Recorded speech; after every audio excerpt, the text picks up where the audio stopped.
નમસ્કાર શિક્ષકગણ. તો આ છે આપણો એમડીએમ અટેન્ડન્સ રેકોર્ડ બુક એપ્લિકેશનના ટ્યુટોરિયલનો 5મો અને અંતિમ વિડીયો. આ વિડીયોમાં હું તમને સમજાવીશ કે તમે રિપોર્ટ કઈ રીતે જનરેટ કરી શકો છો, દૈનિક રિપોર્ટ અને સેમી મંથલી એટલે કે પાખવાડિક 15 દિવસના રિપોર્ટ.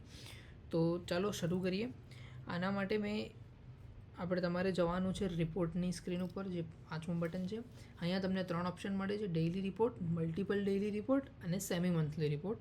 સૌથી પહેલાં આપણે ડેઇલી રિપોર્ટને સમજીએ. તમે ડેઇલી રિપોર્ટમાં જશો એટલે તમને સૌથી પહેલાં ફેચ કરવાનો ઓપ્શન આવશે. તમે તમારી તારીખ સિલેક્ટ કરી શકો છો. એવું જરૂરી નથી આજનો જ, તમે કોઈ પણ આની પહેલાંના દિવસનો રિપોર્ટ જનરેટ કરાવી શકો છો. આજની ડેટમાં મારી પાસે હાજરી અવેલેબલ નથી, તો હું ગઈકાલની તારીખ લઉં છું. મેં તારીખ સિલેક્ટ કરી છે. ત્યારબાદ તમારે ફેચ રિપોર્ટ ઉપર ક્લિક કરવાનું છે. અહીંયા તમારો રિપોર્ટ લોડ થશે. આને થોડોક સમય લાગી શકે છે. તો અહીંયા તમારો ડેટા આવી ગયો છે. અહીંયા તમને અટેન્ડન્સનું સ્ટેટસ પણ દેખાશે. એટલે કે અહીંયા મેં એક શાળાનું અકાઉન્ટ લીધું છે, જેની અંદર આ એપ અત્યારે યુઝ કરવામાં આવી રહી છે. તો એ શાળાની અંદર આટલા વર્ગો છે: બાલવાડી, ત્યારબાદ ધોરણ 1, 2, 3, 4માં 2 વર્ગ છે, 5, 6માં 2 વર્ગ છે, 7માં 2 વર્ગ છે અને 8. તો એની અંદર તમને આ રીતનું સ્ટેટસ દેખાશે કે કેટલા વર્ગોમાં હાજરી લેવાય છે આજની તારીખ, મતલબ જે તારીખ તમે સિલેક્ટ કરી હોય. ફોર એક્ઝામ્પલ હું આજની તારીખ લઉં છું, પરંતુ આજની તારીખમાં કોઈ ડેટા નથી એટલે નહીં દેખાય તમને. માની લો કે આ ગઈકાલની તારીખમાં કોઈ એક વર્ગની બાકી હોત તો અહીંયા ચોકડી આવી ગઈ હોત.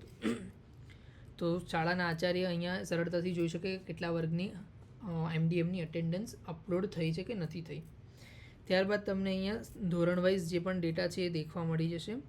તો તમે અહીંયા જોઈ શકો છો જે ડેટા શિક્ષકોએ અપલોડ કર્યો છે તમને ઇઝીલી ટેબ્યુલર ફોર્મેટમાં સરળ રીતે જોઈ શકાશે. પરંતુ આ તમને એટલું ઉપયોગી નહીં થાય, કારણ કે આપણને તો એક્સેલ ફાઇલની વધારે જરૂર હોય છે, જે તમે પ્રિન્ટ કાઢીને એને સબમિટ કરી શકો. તો તેના માટે તમારે સેવ એક્સેલ ઉપર ક્લિક કરવાનું છે. આમાં ફરીથી થોડો લોડિંગનો સમય લાગી શકે છે. આપણી એક્સેલ ફાઇલ સક્સેસફુલી જનરેટ થઈ ગઈ છે એવો મેસેજ આવ્યો છે.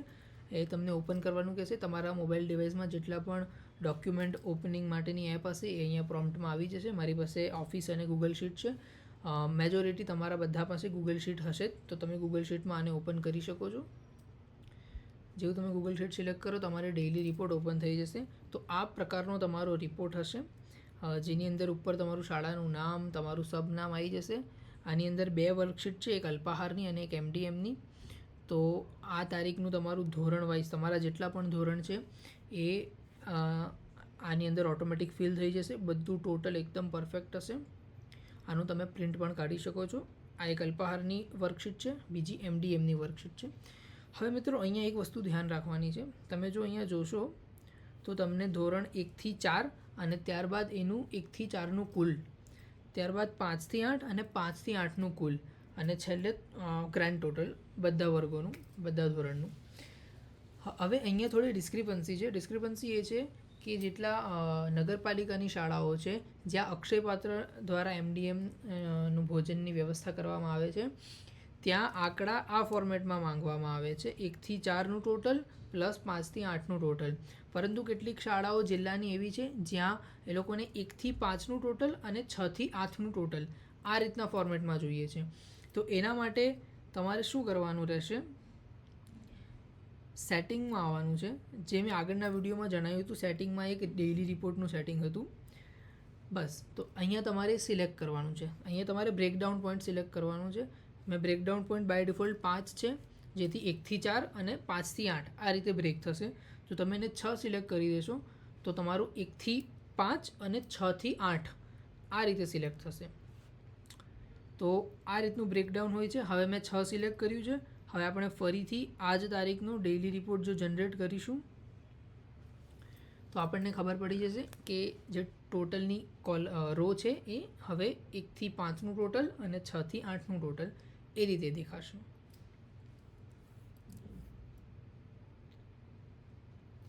આપણે એક્સેલ ફાઇલ જનરેટ થઈ ગઈ છે. હા, જુઓ, 1 થી 5નું કુલ અને પછી 6 થી 8નું કુલ. તો તમારી શાળામાં જે પણ ફોર્મેટ ફોલો થતું હોય તમે એ પ્રમાણે સિલેક્ટ કરી શકો છો. આ હતું આપણું ડેઇલી રિપોર્ટ. હવે બીજી સેમ સ્ક્રીન છે મલ્ટિપલ ડેઇલી રિપોર્ટની. મલ્ટિપલ ડેઇલી રિપોર્ટ અને ડેઇલી રિપોર્ટમાં કંઈ જ ભેદ નથી. એક સામાન્ય ભેદ એ છે કે ડેઇલી રિપોર્ટમાં તમે એક દિવસની ડાઉનલોડ કરી શકો, મલ્ટિપલ ડેઇલી રિપોર્ટમાં તમે એક ડેટની રેન્જની વચ્ચે આવતા બધા દિવસના રિપોર્ટ ડાઉનલોડ કરી શકો. જેમ કે તમે 3-4 દિવસ માટે બહાર ગયા છો અથવા શાળામાં ઉપસ્થિત નથી, કોઈ કામગીરીમાં છો, તો એટલા 3 દિવસના ડેઇલી રિપોર્ટ તમારે એકસાથે ડાઉનલોડ કરવા હોય એક્સેલ ફાઇલમાં, તો એક તારીખ સિલેક્ટ કરીને ફેચ રિપોર્ટ કરીને સેવ એક્સેલ કરવાની જરૂર નથી. તમે અહીંથી તારીખની રેન્જ સિલેક્ટ કરી શકો છો. અત્યાર માટે આપણે મેક્સિમમ 7 દિવસ રાખ્યા છે, જેથી સર્વર ઉપર લોડ વધુ ના થઈ જાય. તમે લેટ્સ સે 17 તારીખથી 22 તારીખ સુધીના રિપોર્ટ મારે જોઈએ છે, તો હું જનરેટ રિપોર્ટ પર ક્લિક કરીશ. એ રિપોર્ટ ફેચ કરવાનું સ્ટાર્ટ કરશે. 1 બાય 1 તમારા રિપોર્ટ ડાઉનલોડ થશે, એક્સેલમાં કન્વર્ટ થશે અને તમારા ડાઉનલોડ ફોલ્ડરમાં સેવ થઈ જશે. મિત્રો, તમે ડેઇલી રિપોર્ટ હોય, મલ્ટિપલ ડેઇલી રિપોર્ટ હોય કે સેમી મંથલી રિપોર્ટ હોય, કોઈ પણ રિપોર્ટ હોય, એ બધા રિપોર્ટ તમારા મોબાઈલના ડાઉનલોડ ફોલ્ડરમાં સેવ થઈ જાય છે, જેથી તમે એને પાછળથી પણ ઓપન કરી શકો એપ્લિકેશન વગર અને કોઈને પણ શેર કરી શકો છો. તો અહીંયા તમારો પાથ પણ આવી ગયો છે કે ડાઉનલોડ ફોલ્ડરમાં MDM અટેન્ડન્સ ફોલ્ડરમાં તમારા રિપોર્ટ સેવ થઈ ગયા છે. તો આપણે એને પણ એકવાર જોઈ લઈએ. આ ડાઉનલોડ ફોલ્ડર, એની અંદર MDM અટેન્ડન્સનું ફોલ્ડર છે. આ અટેન્ડન્સ ફોલ્ડરની અંદર તમે જે પણ ડેઇલી રિપોર્ટ અથવા સેમી મંથલી રિપોર્ટ ડાઉનલોડ કરશો એ અહીંયા ડાયરેક્ટ આ રીતે આવી જશે, અને તમે જે મલ્ટિપલ ડેઇલી રિપોર્ટ ડાઉનલોડ કરશો એ આવા ફોલ્ડરમાં આવી જશે. આ ફોલ્ડરનું નામ જ એ રીતે આપ્યું છે કે ડેઇલી રિપોર્ટ તમારું 17 તારીખથી 21 તારીખ સુધીના આવી જશે. તમે ધ્યાન દોર્યું હોય તો આપણે એપ્લિકેશનમાં 17 થી 22 સિલેક્ટ કરી હતી, પરંતુ 22 તારીખની કોઈ પણ હાજરી અપલોડ થઈ નથી, એટલે 22 તારીખની ફાઇલ બની નથી. 17 થી 21 તારીખની ફાઇલ અહીંયા બની ગઈ છે. બધામાં સેમ ફોર્મેટ જે આપણે સિલેક્ટ કર્યું હતું એ જ રીતે એકદમ સ્ટાન્ડર્ડ અને પરફેક્ટ ઓથેન્ટિક કેલ્ક્યુલેશન સાથે આવી જશે. તો આ હતું આપણું ડેઇલી અને મલ્ટિપલ ડેઇલી રિપોર્ટ્સ. હવે આપણે જોઈ લઈએ સેમી મંથલી રિપોર્ટ, એટલે કે જે 15 દિવસનો રિપોર્ટ હોય છે એ.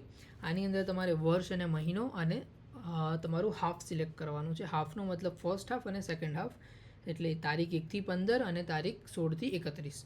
એમાંથી તમારે જે પણ સિલેક્ટ કરવું હોય એ બાય ડિફોલ્ટ બધું કરંટ ડેટ પ્રમાણે સિલેક્ટેડ જ આવશે. જેમ કે અત્યારે આજે 22 જૂન થઈ છે, તો હવે સેકન્ડ હાફમાં પડે છે 22 તારીખ, એટલે તમારું એ રીતનું જનરેટ ઓટોમેટિક સિલેક્ટ થઈને આવી જશે. આપણે ફેચ રિપોર્ટ કરી લઈએ. તો સિમિલરલી આમાં પણ પહેલાં ડેટા ફેચ થશે સર્વર પરથી, એમાં થોડોક સમય લાગી શકે છે. આપણો ડેટા આવી ગયો છે. જે રીતે ડેઇલી રિપોર્ટની અંદર અટેન્ડન્સ સ્ટેટસ હતું, સેમ એવું જ અહીંયા પણ છે. તમારું તારીખ વાઇઝ, ધોરણ વાઇઝ કયા ધોરણની અટેન્ડન્સ લેવાય છે, કયા ધોરણની નથી લેવાય, એનું તમને અહીંયા સ્ટેટસ મળી જશે, જેથી આચાર્યને ખબર પડે કયા વર્ગની અટેન્ડન્સ અપલોડ કરવાની બાકી છે. આજે 21 તારીખ સુધીની થઈ છે, 22 તારીખે રવિવાર છે, 23 તારીખ હજુ આવી જ નથી, તો એના બધાના રિપોર્ટ્સ હજુ અટેન્ડનું સ્ટેટસ પેન્ડિંગ છે. ઓકે, સો અહીંયા પણ તમે સિમિલરલી ડેટા નીચે જોઈ શકો છો. અહીંયા અગ્રિગેટેડ ડેટા હશે, એટલે કે ધોરણ વાઇઝ નહીં હોય, તારીખ વાઇઝ ડેટા હશે. કઈ તારીખના ટોટલ્સ છે એ તમને અહીંયા આ રીતે જોવા મળી જશે, પ્રેઝન્ટ, અલ્પાહાર અને મીલ ટેકન. ત્યારબાદ અહીંયા તમને ઓવરઓલ ટોટલ જોવા મળી જશે. આ ડેટા પણ ખાલી વ્યૂ ઓનલી છે, આ તમને એટલો ઉપયોગી નહીં થાય. જે ઉપયોગી થશે એ છે એક્સેલ ફાઇલ. તો એક્સેલ ફાઇલ અહીંયા આપણે MDMની અને અલ્પાહારની અલગ અલગ જનરેટ થશે. જેમ કે બંનેમાં સેમ ફોર્મેટ છે, કંઈ જ ફરક નથી, ખાલી ડેટા અલગ હશે બંનેમાં. આપણે MDMની એક્સેલ ફાઇલ ડાઉનલોડ કરવા મૂકી છે, અને થોડુંક પ્રોસેસિંગમાં ટાઈમ લાગી શકે છે. આપણી એક્સેલ ફાઇલ જનરેટ થઈ ગઈ છે. અગેન તમે તમારામાં જે પણ ઓફિસનું સોફ્ટવેર હોય એનામાં ઓપન કરી શકો છો. આપણે ગૂગલ શીટમાં ઓપન કરી લઈએ. તો આ રીતનું તમારું દેખાશે સેમી મંથલી રિપોર્ટ, જે દર 15 દિવસનો હોય છે. એમાં તમારું સૌથી પહેલાં અહીંયા નોંધાયેલા બાળકોની સંખ્યા આવી જશે, ત્યારબાદ હાજર બાળકોની સંખ્યા આવી જશે તારીખ 16 થી 30માં, અને ત્યારબાદ લાભાર્થી બાળકોની સંખ્યા આવી જશે. બરાબર છે. અને આમાં ટોટલ 3 વર્કશીટ હશે. એક હશે બાલવાટિકાનું, બીજું હશે ધોરણ 1 થી 5નું, અને ત્રીજું હશે ધોરણ 6 થી 8નું. અહીંયા આપણું ઓવરઓલ ગુજરાતમાં સેમ સ્ટાન્ડર્ડ ફોર્મેટ યુઝ થાય છે, 1 થી 5 અને 6 થી 8નું, એટલે આમાં કોઈ સિલેક્શનનું કે કન્ફિગ્યુરેશનનો ઓપ્શન નથી રાખ્યો. આ એકદમ સ્ટાન્ડર્ડ છે. અહીંયા આ શીટ અને અલ્પાહાર ટેકનની શીટ એક્ઝેક્ટલી સેમ છે, કોઈ જ ડિફરન્સ નથી એ બંનેની અંદર, માત્ર ડેટા અલ્પાહારમાં અલ્પાહારનો હશે અને એમડીએમમાં એમડીએમનો હશે. તો આ હતા આપણા 3 પ્રકારના, એટલે કે એમ તો 2 જ છે, ડેઇલી અને સેમી મંથલી રિપોર્ટ્સ. સો આ હતી આપણી સંપૂર્ણ એપ્લિકેશન. મેં એપ્લિકેશનને ખૂબ જ સરળ બનાવવાનો પ્રયત્ન કર્યો છે, છતાં એની અંદર સિક્યોરિટી, ઓથોરાઇઝેશન અને ઓથેન્ટિકેશનના કન્સેપ્ટ્સ એડ કર્યા છે, જેથી ડેટામાં કોઈપણ પ્રકારનું માલ ફંક્શન ન થઈ શકે. હું આશા કરું છું કે આપ સૌને એપ્લિકેશન ખૂબ જ ઉપયોગી નીવડી હોય અને તમે આની અંદર જેટલું બને એટલું જલ્દી એનરોલ કરી લો. શરૂઆતમાં આપણે અત્યારે એપ્લિકેશનને ટેસ્ટિંગ ફેઝમાં જ છીએ. તમે તમારા ખૂબ જ ઉપયોગી એવા રિવ્યૂ અને સજેશન્સ અમારી સાથે શેર કરી શકો છો. પૂરો પ્રયત્ન કરીશ કે હું તમારા દરેક સમસ્યાને એડ્રેસ કરું અને તમારા સજેશન્સ ઉપર એપની અંદર જેટલી બને એટલી ઇમ્પ્રુવમેન્ટ લાવું. તદુપરાંત મેં તમને મારો પોર્ટફોલિયોની લિંક પણ બતાવી છે, જે સેટિંગ્સની અંદર અવેલેબલ છે. આપ સૌને વિનંતી છે કે એકવાર જરૂરથી પોર્ટફોલિયો વિઝિટ કરો. તમને તમારી શાળા કે પોતાના અંગત કોઈપણ કાર્ય માટે કોઈપણ પ્રકારના વેબસાઇટ અથવા એન્ડ્રોઇડ એપ્લિકેશન ડિઝાઇનની જરૂર હોય તો વિના ચૂકે મને સંપર્ક કરો. સો આ હતી આપણી સંપૂર્ણ એમડીએમ અટેન્ડન્સની એપ્લિકેશન. ધન્યવાદ.